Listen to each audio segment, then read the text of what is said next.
Isdang priska at masarap. Isa yan sa reseping atin na naman gustong ibahagi sa inyo guys. Pisugo. So, meron tayong 1, 2, 3, 4, 5, 6, 7, 8, 9, 10. Yan, meron tayong 10 pieces na isda na nililinisan pa lang. So, abangan nyo kung anong abang recipe ang ating gagawin sa madaming isda na ito. So, ilang recipe kaya ang kaya natin dito. Yan, mag-add tayo dyan ng onion at kamatis para sa ating pagtula. So, sa kabila naman, gagawa tayo ng pinirito dyan. So, dalawa ang ating isinalang dyan. Isang may sabaw at isang dry. Piniritong isda at tinulang isda. Yun ang ating yan. Piniritong isda dyan guys. Ng ilang piraso yan.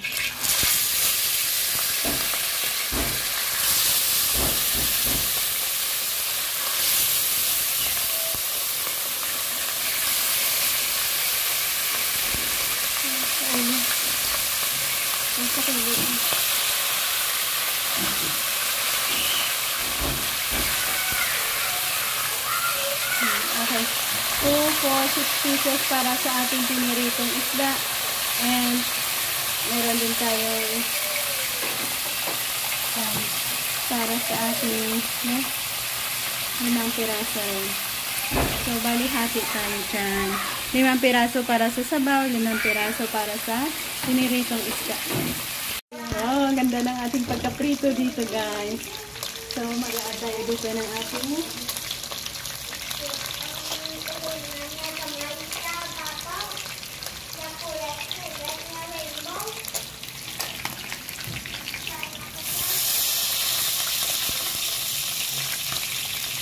mag-add tayo dyan ng ating isda. Perfect ulam ang ating ginagawa dito. Isa sa mga paborito.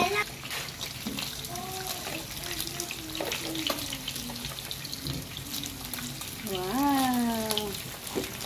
Yan, ready na yan guys. Crispy, crunchy na yan. Yan ang ating aim. Masarap na. Masarap na. Piniritong isda na yan. So, ngayon, magpo-focus na tayo dito sa ating tinola. Ano nga ba ang mga sangkap na ating i-add on dyan? Para lalong sumarap at lalong magiging masustansya ang ating hihiguping sabaw. Isa yan sa isahog natin sa ating sinabawang isda, patola at ang ating talbos ng kamuti na yan. Yan, mag-add tayo dyan ng patola.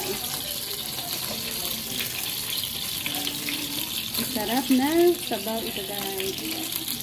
Manamis-tamis.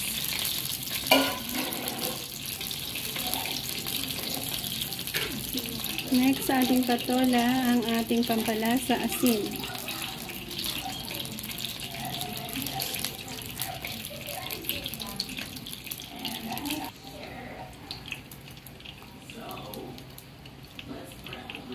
Yan. So, lagyan na natin ng maraming dahon ng kamuti. Sarap-sarap. Madami, masarap.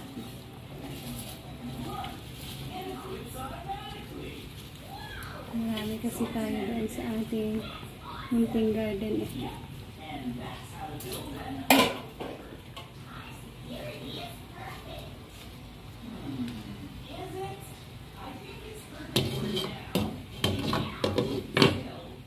Isang kulo and then ready na tayong kumain.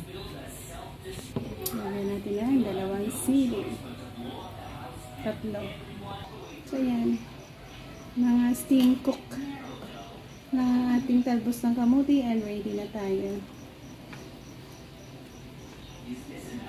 So guys, ito na tayo mag-end. Ito na ang ating pinaka paboritong sabaw na hihigupin, isda, gulay, recipe natin. Thank you again.